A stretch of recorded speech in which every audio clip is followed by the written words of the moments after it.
All right, man. It's ATV Riders here, man. We're here with Aiden out here in North Carolina. Let's get a quick interview. What you out here doing, man? Just out here riding dirt bikes, doing what I love. How long you been riding? Only since 2020. Okay. Started on a YZ125. I'm up to this now. Okay. Yeah, we out here. We're gonna check you out, man. Hey, look.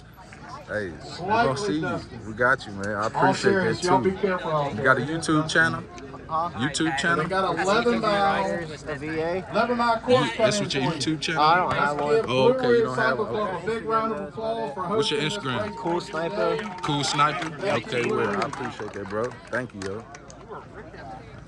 Just like we normally been doing, we're going to tell you 2 to go, but y'all can probably project we're going to do 4, maybe 5 laps. It just depends on how y'all set the pace. First lap. Well, we'll tell you when it's 2 to go, then white, then checker. Okay, gotcha. We got a special guest here today. Going to play the national anthem, T.C. Carter. But most importantly, how many know Justin Ingram? Woo! All right, well, Justin's been going through a little bit of things going on here. Harley Cox is going to kind of give us a little testimony. Where is Harley? Where's Harley? All right, I'm going to turn it over to Harley Cox. Hey, as I said in the morning race, today we are all Team Ingram. How's that? Team Ingram. And with that said, Team Ingram is a winner. Let me tell you the reason why I love the VXCS and the racing community, because I've watched fathers and their sons and how they've interacted.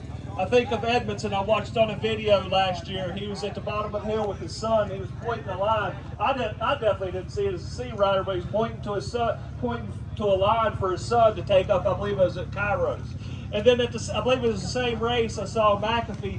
He was helping his son get up one of the bad hills, or one of the tough hills, I should say, there at Kairos. He had made it up, and he went back, got his son, and pulled him up there. Or I think about the Humphreys. Or I think about the Humphreys, Stephen Humphrey and his son Junior. I just see them interacting back and forth and back and forth, and you just have to love this community because of just how they give to one another and give to others. And I think about the Marsh family. I've heard testimony of how Briar, he lost a tire in one of his races, and his dad pulled off and he gave him a tire off of his bike and traded him out. I just see testimony of how families interact with each other. It's just amazing, and I'm thankful to be part of this particular community. About a month ago, I went to the hospital to see Justin, and it brings it back to this here. And his dad was there in the room, and their neighbor was there, and they'd been there for hours and hours. I could tell they were tired, but they were there with his son Justin. And he was laid in the bed. He couldn't get up out of the bed, and his body, he didn't have any feeling from his chest down to his feet. And as I was in there to see Justin, a nurse came in there and she did some tests on him, and she looked at him. She said, "You're doing a lot better than you were this morning." And his dad just kind of gave a high roof sign, like it was they had made an achievement. They had gotten somewhere in their progress of the recovery. And I went back a couple weeks later and I saw Justin. He was in rehab, and he was sitting not in a bed, but he was actually in a chair. And it was just, it's amazing and a miracle in itself and a testimony. And he looked at me and he said, "Harley, a few years ago when I first started racing, I quit a lap. I quit a lap. I was done."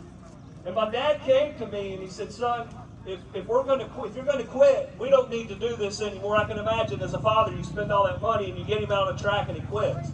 And so Dean was instilling in his son not to quit at whatever it was that was going on in his life.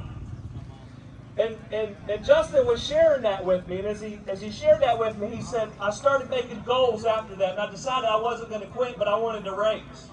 And as he shared that with me, he started telling me he made some goals, some small goals, and he started progressing, and he went, I believe, from a C rider to a B rider because of the small little goals that he had established.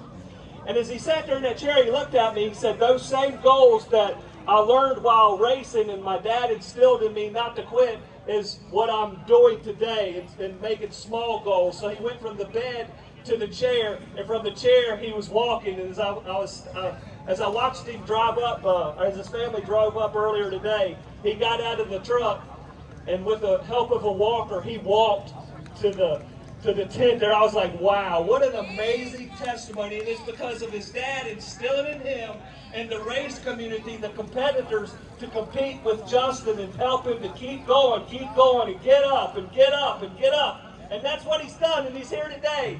And you all are a part of the testimony. You all are a part of the testimony that Justin has today.